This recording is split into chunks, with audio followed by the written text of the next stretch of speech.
19h à Méké et sur l'ensemble du territoire sénégalais. Et vous êtes sur Osez Production, la télévision de la jeunesse, à l'heure de la grande édition du journal parlé, dont voici les titres. Méké vibre au rythme des élections locales.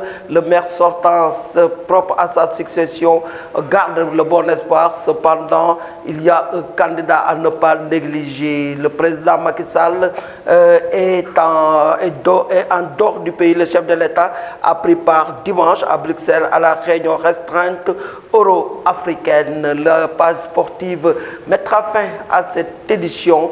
Tout de suite, le développement. Comme annoncé, Méké vibre au rythme de la pré-campagne des élections locales prévues le 23 janvier prochain.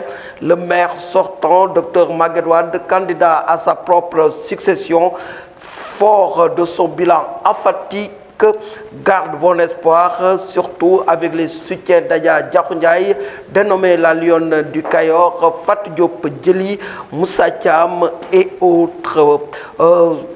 Ceci fonde son légitime espoir. Cependant, il sera face à un candidat redoutable, M.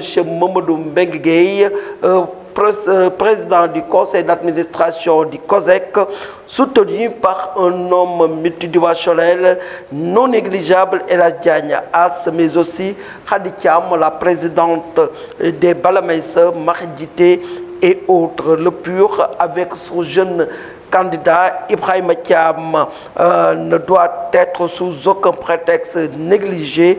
Ces élections seront âprement disputées et en Gaïméré. Toutefois, l'esprit citoyen doit être maintenu. Comme annoncé, ce 19 décembre a eu lieu la marche blanche des femmes initiée par les organisations féministes du Sénégal qui s'est tenue simultanément dans les 14 régions du pays.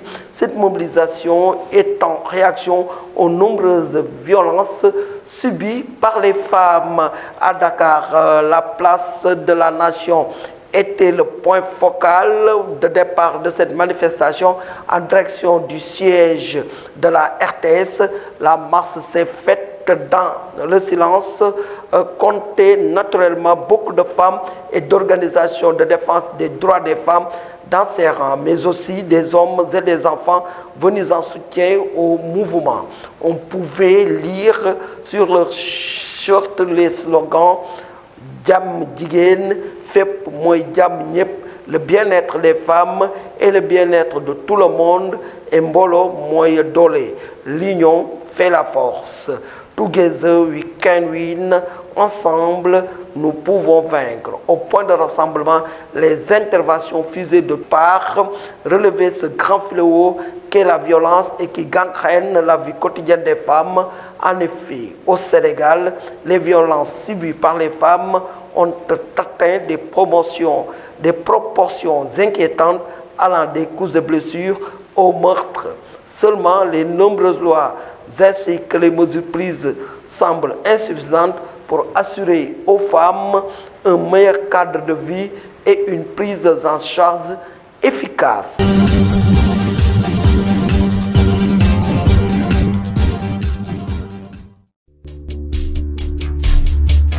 Le sport était surtout dominé par le combat qui a opposé Boignan et Tafatine.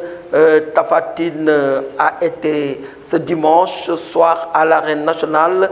Alors attendu depuis plusieurs mois, le duel entre Tafatine et Boignan s'est joué dans une arène nationale toujours aussi animée par les nombreux amateurs venus des 4 coins du pays. Ce choc entre l'expérimenté lutteur de l'écurie du Baol et celui de l'école Boignan a tenu toutes ses promesses.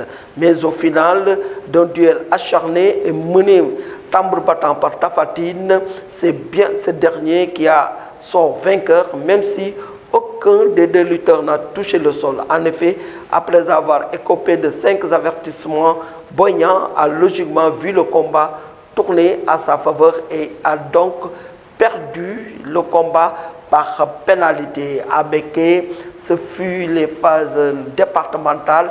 Hier, l'ASC Soupugui s'est incliné devant l'avenir de Taïba Ndiaye qui l'a battu après l'épreuve fatidique de tir au but, 7 penalty contre 6, alors que l'équipe de Lebougui n'a pas fait de détails devant Diapo de Pekes, battu sévèrement sur le score de 4 buts. Merci de nous avoir suivis sur Osez Production, la télévision de la jeunesse.